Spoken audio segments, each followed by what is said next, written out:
정말 제 얘기를 좀 하려고 하는데요. 저희 아버지께서 제가 고등학생 때 컴퓨터를 가르쳐 달라고 하셨습니다. 근데 제가 처음 가르쳐 달라고 했을 때 제가 알려드렸는데 잘 이해를 잘 못하세요. 빨리빨리 잘 익히질 못하세요. 근데 이게 뭐 한 번은 그럴 수 있다고 생각하는데 여러 번 저한테 물어보고 여러 번 가르쳐 드렸는데도 계속 이해를 못하셔서 제가 짜증을 확 냈습니다. 짜증을 확 내니까 저희 아버지께서 침착하게 차분하게 이렇게 말씀하셨어요. 문수야, 짜증 내지 말고 친절하게 알려줬으면 좋겠다. 저는 저희 그 아버지의 그 모습이 지금도 잊혀지질 않아요. 그렇게 말씀해 주신 게 오히려 저 더 고마웠어요. 제가 그때 고등학생 때인데도 정신 바짝 차렸어요. 크게 반성했습니다. 크게 뉘우치고 친절하게 잘 알려드려야 되겠다. 근데 짜증이 계속 나잖아요. 어떻게 하면 짜증이 안 날 수 있을까 생각해낸 게 아버지를 남처럼 대해야겠다. 그냥 일반 아저씨처럼 대해봐야겠다 하고 정말 그렇게 대했어요. 그리고 정말 그렇게 남 알려드리듯이 알려드렸더니 감정이 하나도 짜증이 안 나고 화가 나지 않더라고요. 또 이해를 못하셔도 전혀 화가 나지 않았어요. 남에게 알려주니까. 저희 아버지가 지금 원로 장로이신데 장로님 알려드리듯이 알려드렸더니 정말 화가 나지 않았습니다. 참 신기한 경험이었습니다. 부모가 자녀를 소유물로 여기는 경향이 좀 많이 있습니다. 그만큼 그 부모는 자녀하고 아주 밀착되어 있는데 그 자녀가 크고 중년이 되고 노년이 되어도 자녀는 여전히 내 자녀예요. 아기 같아요. 내 새끼예요. 다 컸는데도 그렇습니다. 너무 밀착된 관계여서 그렇습니다. 그러니까 너무 부모가 밀착되면은 객관성을 좀 잃어버려요. 다 늘 계속 어린애 같기만 해요. 근데 이 자녀를 한 인격체로 대하라고 하잖아요. 한 인격체로 대하려면은 좀 약간 거리를 좀 둬야 됩니다. 얘가 내 새끼가 아니지, 하나님 자녀지, 이런 생각을 가지고 좀 거리를 둬야 한 인격체로 보이게 됩니다. 우리가 사람뿐만 아니라 어떤 사안을 대할 때에도 좀 거리를 두면은 안 보였던 방법들, 안 보였던 길도 보이게 됩니다. 오늘 말씀을 통해서 거리를 둘 때 용기를 내어서 거리를 두는 은혜가 있기를 소망합니다. 우리 23절 말씀 같이 한번 보도록 하겠습니다. 23절입니다. 여러 날이 지남에 유대인들이 사울 죽이기를 공모하더니, 자, 여기에서 여러 날이 지남에라는 말이 있는데요. 여러 날이 얼마 동안인지 전혀 나와 있지 않아요, 성경은. 근데 성경을 이제 전반적으로 볼 때 이 여러 날이 한 3년 정도 됩니다. 3년의 시간이에요. 근데 3년의 시간이 무슨 일이 있었는지 사도행전은 전혀 나와 있지 않습니다. 그러니까 사도행전을 기록한 누가는 별로 이 3년의 시간을 내용을 담는 게 별로 이렇게 관심이 없는 것 같아요. 근데 다른 성경책에 보니까 이제 그게 나오는데 이 3년 후에, 그러니까 3년에 여러 가지 무슨 일이 있었던 그 이후에 유대인들이 바울을 좀 죽이려고 하는 거예요. 뭐 이유 없이 죽이려고 하진 않겠죠. 근데 오늘 23절부터 읽었었는데 22절까지 있었던 이야기는요, 그 3년의 내용은 없고 그 3년 전에 있었던 이야기까지가 22절까지의 내용입니다. 그러니까 22절까지의 내용이 뭐냐면은 사도행전 9장 참 유명해요. 사도 바울인가 사울이었을 때 예수를 만난 이야기인데요. 예수를 만난 사울이 다메섹에 있는 제자들과 교제를 해요. 교제하고 회당에 가서 열심히 설교합니다. 예수는 하나님의 아들이십니다. 아주 당당하게 확신을 차서 전파를 합니다. 그러니까 사울은 자기도 놀랬을 거예요. 그동안의 사울의 사고방식에는 예수의 죽음은 그냥 하나님의 저주 심판인 줄 알았어요. 그런데 그 예수가 정말 진짜 하나님의 아들이었어요. 진짜 살아계신 하나님이셨어요. 그분이 인간으로 오신 분이 확실해진 거예요. 그러니까 이제라도 예수를 믿게 돼서 이 사울은 가슴이 정말 뜨거워졌습니다. 완전히 막 여러 가지 생각과 모든 것이 다 변화가 이제 일어났어요. 그런데 문제가 있습니다. 21절 말씀, 21절 말씀, 21절 같이 읽겠습니다. 듣는 사람이 다 놀라 말하되 이 사람이 예루살렘에서 이 이름을 부르는 사람을 멸하려던 자가 아니냐. 여기 온 것도 그들을 결박하여 대제사장들에게 끌어가고자 함이 아니냐 하더라. 아멘. 자, 회당에서 유대인들이 사울의 그 복음 말씀을 이제 다 들었어요. 이 자는 예수 믿는 사람들을 잡아다가 죽이는 사람 아니냐. 지금 여기 온 것도 예수 믿는 사람들을 잡으려고 온 거 아니냐. 이렇게 얘기합니다. 그러니까 자기들끼리 막 수군대고 놀래요. 왜? 사울이 하나님의 아들 예수를 전하고 있기 때문에 굉장히 놀랐습니다. 그동안 이 유대인들은 당연히 사울은 자기들과 똑같은 생각을 갖고 있다고 생각했어요. 우리들과 똑같은 신념, 똑같은 종교적인 어떤 여러 가지 사고 방식들 갖고 있다고 생각했습니다. 그런데 그런 수군대는 반응들, 그렇게 놀라는 반응들을 보면서 사울은 22절에 보니까요, 더 힘을 얻었어요. 더 힘이 났어요. 그리고 더 예수를 그리스도라고 증언했습니다. 아마 이 유대인들은 그동안 이 사울을 보면서, 그러니까 사울이 변화되기 전에 사울을 보면서 아마 한편에는 대리만족을 했을 거예요. 그러니까 예수 믿는 자들을 직접 사울이 다 잡아다가 가두고 때리고 죽이는 일을 알아서 다 행동대장처럼 하니까 굳이 유대인들이 자기 손에 피를 묻힐 필요가 없어서 아주 편하고 만족스러웠을 것입니다. 그러니까 이 사울의 변화된 모습이 전혀 마음에 들지 않았어요. 그런데 사울은 그래도 힘이 났어요. 자기를 그렇게 보더라도 막 힘이 났어요. 이 힘이 뭘까요? 하나님이 주시는 힘이에요. 이게 성령 충만입니다. 성령 충만하면은 두려운 게 없어져요. 제가 알고 있는 한 여자 집사님 계십니다. 이 여자 집사님께서 아마 30대인가 40대 정도 됐을 거예요. 하나님을 처음 만났어요. 근데 이 처음 만나는 게 굉장히 아주 불같이 뜨겁게 만났어요. 정말 뜨겁게 만났어요. 근데 그 집사님의 말과 행동이 좀 선을 좀 넘었어요. 새벽에 저에게, 그리고 제가 모시는 담임 목사님께 전화를 새벽에 하는 거예요. 전화해서 저 너무 지금 은혜 받았습니다. 이 은혜 받은 거 여러 가지 봉사 맡겨주십시오. 제가 다 하겠습니다. 봉사를 해서라도 이 은혜 막 표출하고 싶어하는 집사님이었어요. 근데 좀 선을 넘었어요. 우리가 이 성령이 취하면, 그러니까 그 집사님은 너무 은혜가 뜨거운지 그 교회 계획이 없던 행사들도 막 만들어서 자기가 다 막 진행하겠다고 했습니다. 네, 우리가 성령이 취하면요, 성령 충만하면은 술 취한 거하고 조금 비슷하게 보여요, 겉으로는. 그런데 성령에 잘 취하면요, 감성과 이성이 조화를 이룹니다. 어느 한쪽만 막 발달되지 않아요. 둘 다 균형 있게 증가해요. 근데 이 여자 집사님은 감정적인 흥분 상태였어요. 그래서 제일 먼저 뭘 했을까요? 그 감정을 좀 다독이고 빨리 회복시켜서 이성을 찾도록 도와줬어요. 다행히 빨리 이틀 만에 회복이 됐습니다.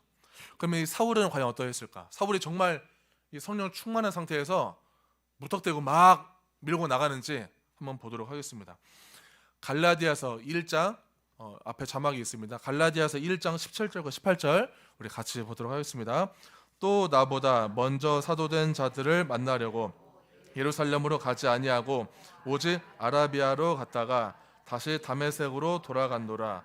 그 후 3년 만에 내가 게바를 방문하려고 예루살렘에 올라가서 그와 함께 15일을 머무는 동안. 아멘. 자, 이 갈라디아서 1장 이 본문이요, 아까 얘기했던 23절에 여러 날이 지나면 그 3년의 시간들, 그 3년의 내용이 갈라디아서에 나오고 있습니다. 그러니까 사울이 예수를 만나고요, 뜨겁게 지금 변화됐으니까 제일 먼저 뭘 해야 될까요? 제일 먼저 이제 선교를 준비해야 되죠. 예수님을 전해야 되니까. 그럼 예수님을 전하기 전에 뭘 해야 되냐면은 예수의 제자들을 만나러 가야 돼요. 혼자 자기 혼자만 할 수 없어요. 예수의 제자들이 이제 사도로서 일을 감당해야 하는 제자들이 많이 있으니까 그 제자들이 본부 예루살렘 교회에 많이 있었기 때문에 거기 가서 자기를 소개하고 저 이렇게 만났습니다. 이런 일이 있었습니다. 우리 함께 동역합시다. 저도 협력하겠습니다. 근데 이런 논의가 벌어져야 돼요. 그런데 예루살렘에 가지 않습니다. 예루살렘과 거리를 둬요. 어디로 갔냐면은 아라비아로 갑니다. 17절에 보니까 아라비아로 가요. 아라비아가 뭘까요? 아라비아는 광야 사막입니다. 사막으로 가요. 사울이 무려 3년을 머물렀어요.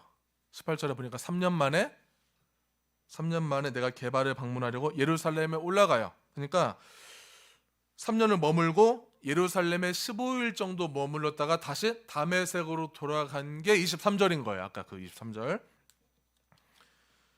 그러니까 사울도 어떻게 보면은 지금 되게 예수를 만나고 되게 뜨거워졌는데 갑자기 아라비아로 받았기 때문에 되게 뜬금없는 거예요. 왜 내가 사막에 지금 가야 될까? 뭔가 좀 의아했을 수도 있을 것 같아요. 나를 불렀으면 아주 화려하게 나를 부르고 진짜 눈이 비늘에 벗겨지듯이 만나 주셨으면은 당장 쓰셔야 되는 거 아닌가 이런 생각을 할 수 있습니다. 그런데 사울은 아주 기나긴 혹독한 이 외로움의 3년을 그 시간을 겪게 됩니다. 그럼 광야에서 과연 무슨 일이 벌어졌을까? 갈라디아서 1장 11절과 12절 한번 보도록 하겠습니다. 같이 읽겠습니다. 형제들아 내가 너희에게 알게 하노니 내가 전한 복음은 사람의 뜻을 따라 된 것이 아니니라. 이는 내가 사람에게서 받은 것도 아니요 배운 것도 아니요 오직 예수 그리스도의 계시로 말미암은 것이라. 자, 사울이 어떤 사람이냐면요, 구약 성경에 능통한 율법 학자예요. 박사입니다. 박사. 구약 박사. 성경 박사입니다. 그런데 자기가 사람에게 배운 것이 아니라 그리스도의 계시를 받고 나서 그동안 사울이 알고 있었던 모든 구약의 율법들, 그 율법에 대한 해석 지식들, 성경 지식들, 그리고 자신의 존재 목적까지 모든 관점이 뒤집어진 곳이 광야였어요. 광야를 그냥 간 게 아니라 그동안 사울이 알고 있던 모든 지식, 모든 관점, 모든 신념, 모든 사상들, 이것들이 다 갈아엎으러 간 겁니다. 하나님이 엎으려고 간 거예요. 하나님께서는 이 세대를 볼 때 예수님 부활하시고 나서 여전히 악했어요. 세대가 악해가지고 다급하게 제자들을 통해서 또 누군가를 통해서 복음을 전파하려고 하는 마음이 분명히 있었을 거예요. 근데 아무리 다급하다고 해서 준비되지 않은 사람을 쓸 수는 없었습니다. 이 광야라는 곳은요, 사람이 살 수 있나요? 사람이 전혀 살 수 없는 곳이에요. 아주 황폐한 땅이에요. 낮에는 살인적인 태양빛이 내리쬐요. 밤에는 아주 매서운 추위가 옵니다. 그리고 종종 야생 짐승들이 나타나요. 목숨을 걸고 머물러야 되는 곳입니다. 그리고 말벗 하나 없는 그 외로움의 싸움, 외로운 3년 동안 오직 뭐만 바라봐야 된다. 오직 예수 그리스도만 바라보는 훈련을 아라비아에서 사울이 한 것입니다. 광야는 히브리어로 미드바르라고 해요. 미드바르는 합성어예요. 다바르라는 말과 다바르의 합성어인데요. 다바르는 하나님의 말씀이에요. 그러니까 이 미드바르, 광야는 하나님의 말씀이 임재하는 현장입니다. 아무리 능력 있고 아무리 성공적인 삶을 살고 있을지라도 우리가 광야라는 한계를 만나고 어떤 의존할 것 없는 곳에 놓여지면은 가장 찌질해지고 가장 초라해지고 가장 무능력한 나를 만나게 됩니다. 누구나 다 마찬가지예요. 거기서 하나님 말씀을 듣고 거기서 나를 처절하게 돌아보는 것입니다. 우리가 풍성한 은혜를 받아도요, 우리가 하나님 만나도 잘 안 바뀌어요. 어떻게 보면은 사울을 정말 예수 전도자로 본격적으로 보내기 전에 3년간의 최소한의 3년의 시간이 그동안의 모든 생각들, 모든 교리들, 그동안 내가 배워왔던 모든 성경에 대한 것들, 그리고 종교 문화들, 이런 모든 것들을 다 개혁시키려면 최소한의 시간 3년이 필요했을 것입니다. 근데 3년이 너무 짧은 것 같아요. 정말 3년 만에 다 갈아엎을 수 있을까? 여기 계신 성도, 저와 저를 비롯하여서 성도님들은 아마 이 교회라는 제도권 속에 신앙생활을 하면서 많은 여러 가지 잘못된 왜곡된 것들을 많이 만났을 거예요. 정말 이게 맞나? 지금 당장 저는 구원에 확신이 있습니다. 꼭 이렇게 말해야만이 천국 갈 수 있는 건가? 여러 가지 우리가 뭔가 상충되고 여전히 해결되지 않은 갈증들이 많이 있습니다. 근데 이렇게 많은 것들이 있는데 과연 3년 만에 이게 다 엎어질까? 다 이게 다 제대로 세팅이 될까? 의문이 좀 들긴 해요. 제가 큰 교회에서 제가 교육전도사 맨 첫 번째 사역지가 되게 큰 교회였어요. 2,000명 정도 되는 교회였습니다. 그 교회 사역을 이제 열심히 하고 있는데 저의 신대원 선배이면서 한 살 어린 동생이 저에게 이렇게 말했어요. 형, 문수 형, 형은 목회를 참 잘할 것 같아요. 형은 큰 교회에서 사역하고 있잖아요. 이렇게 말했어요. 그 말을 듣고 제가 제 어깨뽕이 여기까지 올라갔어요. 그래, 나 큰 교회 사역하고 있지. 뭐 이런 마음이 들었어요. 근데 그 생각을 함과 동시에 거의 몇 분 안 돼서 굉장히 막 부끄러워졌어요. 아, 내가 이 큰 교회라는 타이틀이, 큰 교회라는 체면이, 큰 교회라는 사이즈가 내 퀄리티를 결정한다고 내가 여기고 있구나. 큰 교회가 내 자존심이었구나, 내 체면이었구나. 이걸 발견했어요. 그래서 제가 너무 싫었어요, 제가. 근데 그러면 그 이후에는 그 큰 교회에 대한 야망, 큰 교회에 대한 욕심이 지금 없는가? 아니요, 지금도 있어요. 근데 계속 의식하고 있어요. 이게 없어지지 않더라고요. 큰 교회, 작은 교회, 막 사이즈를 나눠서 생각하는, 사이즈에 따라서 교회에 대한 해석과 교회를 평가하는 그 마음들이 여전히 없어지지 않았어요. 머리로는 알고 있죠. 그것이 그렇게 중요한 게 아니라는 거 알고 있지만 어떤 순간에, 어떤 결정적인 순간에 가면요, 또 다시 저 그게 또 튀어나와요. 큰 교회가 내 퀄리티야. 이런 생각들이 여전히 남아 있습니다. 제가 그때 당시에 어떤 스타 목사를 되게 동경했어요. 전시성을 가진, 지금 이제 목사라고 부르지 않지만 되게 유명한 목사 한 명이 있어요. 제가 되게 좋아했어요. 어떤 굉장히 큰 교회, 젊은 청년들이 많은 큰 교회 담임 목사였습니다. 근데 그 목사가 그 청년들에게 성범죄를 저질렀어요. 10명이 넘는 청년들에게 성추행을 저질렀습니다. 근데 진실하게 반성하지 않았어요. 제가 그걸 보고 충격받았습니다. 제가 동경했던 목사가 그 범죄를 저지른 것도 충격이었지만 더 충격이었던 것은 그 일로 인해서, 그 사건으로 인해서 그 목사가 가진 야망, 그 목사가 가진 죄성이 제 안에 아주 깊숙한 곳에 있다는 것을 제가 발견했어요. 그게 저는 되게 충격이었어요. 아, 내 안에도 그게 있었구나. 전 왜 그 목사가 왜 끌려는지 몰랐거든요. 처음엔 그 목사를 되게 욕했죠. 근데 제 안에도 그런 게 있다는 것을 발견하고 더 이상 욕하는 걸 멈추고 저 목사가 적절하게 징계받을 수 있도록, 그 교단이 달라요. 그 적절하게 징계받을 수 있도록 그 교단 총회가 열 때마다 전국을 다니면서 따라다니면서 시위했어요. 제가 그 목사가 미워서가 아니라 참여하는 심정으로 제가 그렇게 그 시위를 다녔습니다. 근데 그 결과는 굉장히 솜방망이 징계였어요. 그리고 그 사람은 여전히 개척을 해서 큰 교회를 지금 목회를 지금도 버젓이 하고 있습니다.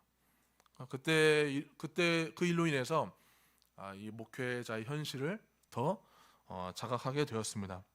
나도 모르게 만들어진 이 내면의 괴물이 사회에서는, 다른 사람들이 볼 때는 되게 그럴싸하고 화려하게 성공적인 모습을 띠고 있어서 박수 쳐줄 수는 있지만 하나님의 말씀을 가리고 있다면, 우리의 말과 행실이, 우리의 내면이 하나님의 그 복음을 막고 있다면 당장 중단해야 할 것입니다. 그 일이 있은 후에 저는 목회 성공에 대한 야망 여전히 계속 지켜보고 있어요. 우리가 우리 삶이요 아주 분주하게 살아오잖아요. 열심히 살아왔어요. 저는 비교도 안 되죠. 여기 성도님들은 정말 열심히 생존을 위해서, 생계를 위해서 아주 힘들게 살아오셨을 것입니다. 그렇다 할지라도 내 인생의 길목에서 한 번쯤은 멈추고, 잠시 멈추고 내 자신과 거리를 둬서 내 모습을 좀 객관적으로 바라볼 필요가 있을까요? 없을까요? 아마 그 작업을 하신 분들은 그만큼의 유익이 있었을 거예요. 우리는 객관적으로 바라봐야 됩니다. 그러한 작업을 해야 그게 나와의 진정한 만남이 이루어지고요. 그게 하나님과의 진한 만남이 될 줄 믿습니다. 우리 24절부터 26절까지 우리 같이 제가 읽겠습니다. 그 계교가 사울에게 알려지니라. 그들이 그를 죽이려고 밤낮으로 성문까지 지키거늘 그의 제자들이 밤에 사울을 광주리에 담아 성벽에서 달아내리니라. 사울이 예루살렘에 가서 제자들을 사귀고자 하나 다 두려워하여 그가 제자됨을 믿지 아니하니. 자, 지금 24절 본문부터는요. 아까 그 3년의 시간을 견디고 광야에서 견디고 이제 완전 영적으로 충만한 상태로 좀 돌아온 상태예요.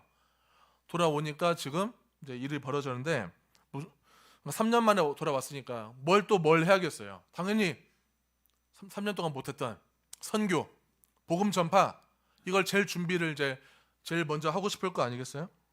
근데 돌아왔는데 유대인들이 나를 죽이려고 하는 음모를 만납니다. 열심히 겨우겨우 버텼는데 죽이려고 해요. 사람들이 어떻게 죽이려고 했냐면 밤낮 성문을 지키면서까지 죽이려고 했어요. 기다렸어요. 이 소식을 사울이 들어요. 그 소식을 듣고 다메섹을 빠져나옵니다.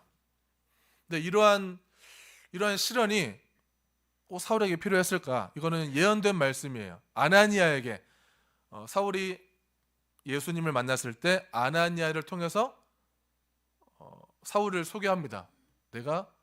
아나니아 너는 직가라는 곳에 가서 다소 사람 사울을 만나거라. 그 사람은 나를 전할 내가 택한 그릇이다. 그 사람은 앞으로 내 이름 때문에 많은 핍박과 고난을 당하게 될 것이다. 얼마나 고난을 받아야 할 것을 내가 그에게 보일 것이다. 이렇게 말씀을 사도행전 9장 16절에 해놨어요. 그게 이제 본격적으로 그 고난과 시련이 사울에게 시작되는 것입니다. 우리가 아무리 바르고 건전한 의도를 갖고 있고 선한 마음으로 하나님의 일을 시작하더라도요, 하나님의 일들이요 사역이 동화처럼 그렇게 아름답게 펼쳐지지 않습니다. 하나님의 일을 하고 봉사를 하잖아요. 욕 먹는 일이 생기나요, 안 생기나요? 욕을 안 먹고 봉사하려고 하는 분이 있다면은 빨리 접으셔야 됩니다. 하나님의 일은 욕을 먹으면서 하는 거예요. 욕을 많이 먹고 싶다면 많이 하시면 됩니다. 욕을 조금 먹고 싶다면 조금만 하시면 돼요. 하나님의 일들은 그냥 많은 사람들 그냥 내뱉어요. 그냥 내가 하는 내 선한 의도를 전혀 모르고 그냥 막 보여지는 것에 대해서 평가하고 막 깎아내리고 함부로 말하고 그래요. 그게 하나님의 일이에요.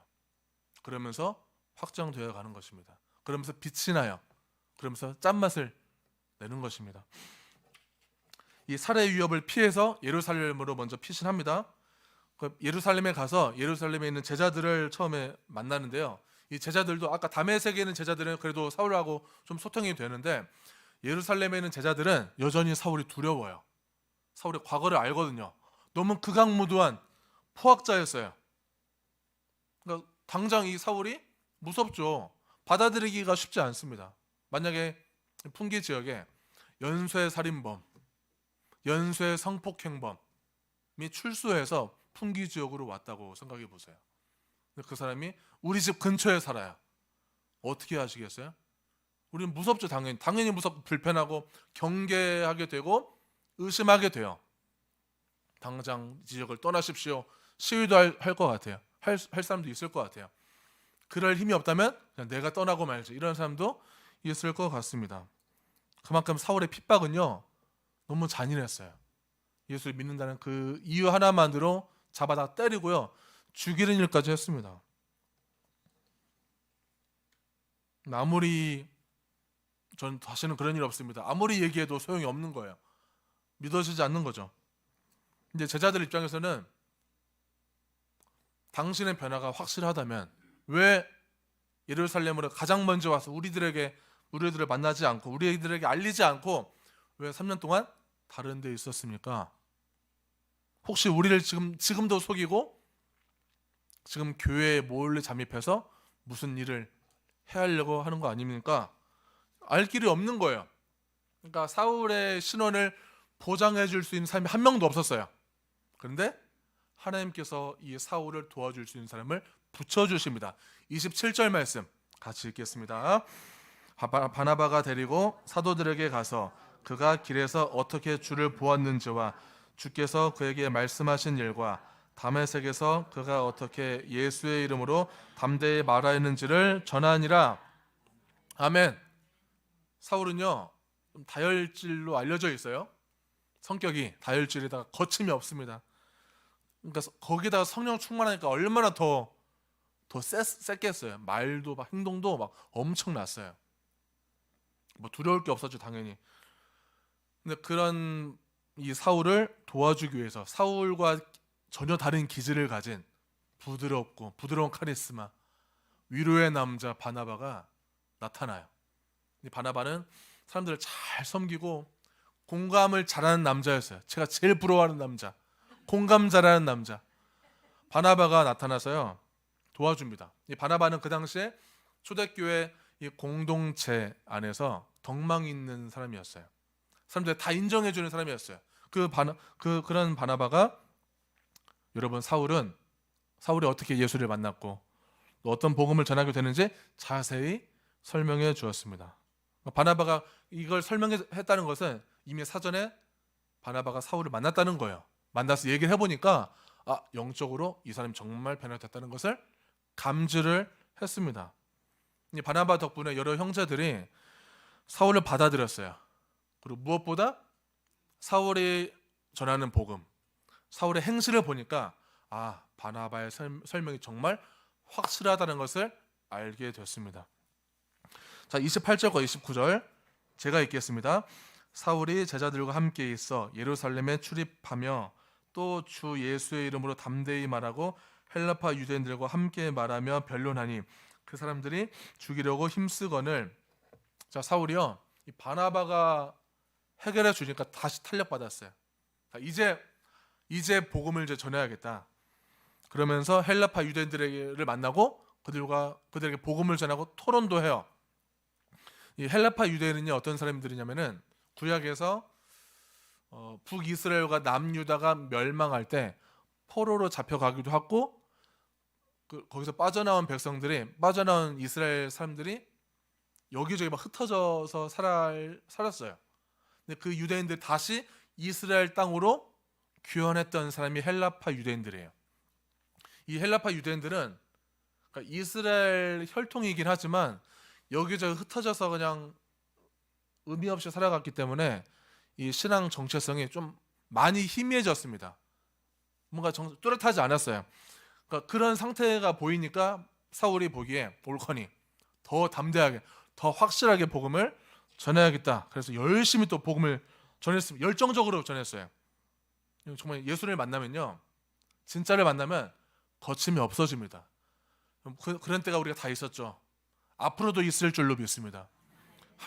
우리가 하나님 만나면은, 성령이 임하면은 우리는 두려운 게 없어져요. 사람이 두렵지가 않아요. 세상이 두렵지 않아요.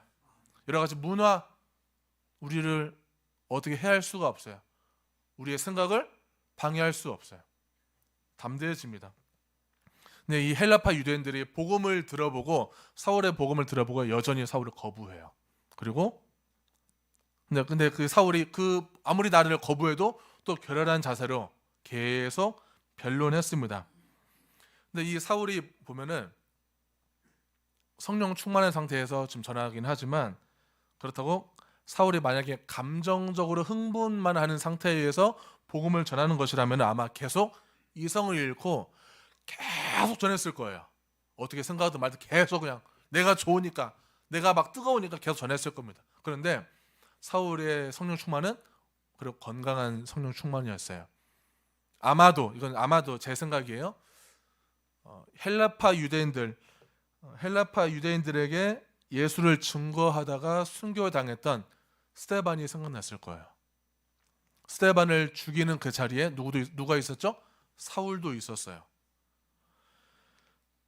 그러니까 헬라파 유대인들이 이런 얘기 할 수 있죠. 아니, 네가 스데반을 죽이는 일을 주도해놓고 왜 이제 와서 딴소리 하냐? 왜 예수를 네가 전하냐? 너 그럴 수 있냐? 분노합니다. 이 죽이려고 하는 공모를 또 눈치채고, 지금도 또 때가 아니라고 판단을 해요. 그래서 사울은 형제들의 도움을 받고 가이사랴로 피신해요. 갔다가 다시 자기의 고향 다소로 피신합니다. 여기에 가서 칩거예요. 칩거. 숨어 있어요. 자, 31절 말씀, 31절 같이 읽겠습니다. 그리하여 온 유대와 갈릴리와 사마리아 교회가 평안하여 든든히 서가고 주를 경외함과 성령의 위로로 진행하여 수가 더 많아지니라. 아멘. 사울은 지금 칩거하고 있어요. 그런데도 여전히 교회는, 성도는 하나님의 섭리 속에서 영적으로나 양적으로 성장해 갔습니다. 지리적으로 확장되어 갔어요. 주를 경외함과 성령의 위로로 진행되어 갔어요. 좀 어려운 말이죠. 주를 경외함과 성령의 위로로 진행되어 갔대요. 무슨 말이냐면은 예수를 받아들인 모든 성도들이 다 유기적인 관계로 맺어가고 있는 거예요. 다 다른데, 인종도 다르고 살아온 지역도 다르고 다 생각이 다른데, 똑같은 예수를 받아들인 그 사실 하나만으로 우리는 한 식구야, 우리는 하나야, 우리는 한 지체야, 우리는 예수의 몸이야. 하나가 되어가는 거예요. 이거는 인종을 초월하고, 특히 이 당시 유대인과 그 이방인의 싸움, 인종적 갈등들, 해결되지 않는 갈등들을 초월하고, 나이를 초월하고, 계급을 초월한 은혜입니다. 그러니까 사이즈만 커지는 게 아니라 많은 성도들에게 이 내적인 변화도 같이 일어났어요. 우리가 갖고 있는 이 사회적 지위, 사회적 역할이라고 하잖아요. 그리고 교회 안에서 이런 직분들이, 사회적 지위가 우리의 영적 상태, 우리의 신앙 상태를 다 설명해 주진 않아요. 중심을 보신 하나님께서는 우리의 영적 상태를 다 알고 계십니다. 어쩌면 이 사회적 지위라는 것은, 교회 직분이라는 것은 그냥 보여지는 거예요. 그냥 껍데기 같은 거예요.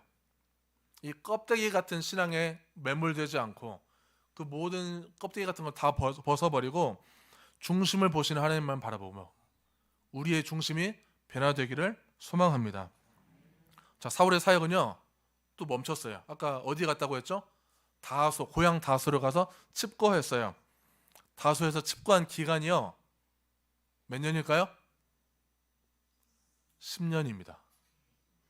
어떤 학자는 13년으로도 봐요. 대략 10년에서 13년을 보고 있어요. 그 기간 동안 완전히 복음 전도를 쉰 건 아니지만 그 다소 근처 근방을 다니면서 살짝 복음을 전했지만 공식적으로는 복음 전파를 쉬었어요. 이상하죠? 이때 당시 사울의 나이가 35세에 들어갔어요. 칩거 시작했으니까 적어도 45세까지 칩거한 거예요. 쉰 거예요. 그 나이 때는 35세, 45세는 제일 열심히 뛰어야 되는 시기입니다. 열심히 해야 되는 때예요. 근데 내가 은혜 받고 예수 만나고 완전 변화돼서 시작하려고 하는데 3년 멈췄어요. 또 다시 3년 이후에 또 돌아와서 또 시작하려고 하는데 또 10년 멈췄어요. 그러면 맥이 빠져요, 안 빠져요? 맥이 빠지죠. 에이씨, 아닌가 보다. 부르심이 아닌가 보다. 이런 의심 들만 합니다. 근데 이건 우리의 판단이에요. 이건 우리의 시간표예요. 하나님의 시간표는 모세를 80세에 부른 거예요. 하나님의 시간표는 이삭을 아브라함 100세에 주신 거예요. 하나님의 시간표는 나사로가 죽기 전에 찾아가는 게 아니라 나사로가 죽은 후에 잠든 나사로를 살리는 것이 하나님의 타이밍입니다. 우리의 뜻대로 안 되는 일들, 그리고 고난들이 우리의 삶을 망가뜨리는 것 같지만 오히려 그 일로 인해서 파워풀하게 사용하십니다. 왜 지금 내가 뭘 준비해야 될까? 왜 멈췄을까? 왜 아무것도 보여주지 않을까? 왜 인도해 주지 않을까? 멈춰 있어도 두려워하지 마시고 걱정하지 마시길 바라요. 하나님께서 사용하시려고 지금 길을 모으고 있습니다. 사울의 3년, 10년, 아니 아까 제가 아브라함 얘기했잖아요. 아브라함 100세에 낳았어요. 75세에 아들 주겠다고 약속하고 100세에 줬어요. 이게 상식적으로 기다릴 수 있는 시간이 아니에요. 근데 믿음의 선조들은 기다렸어요. 하나님을 믿고 기다렸습니다.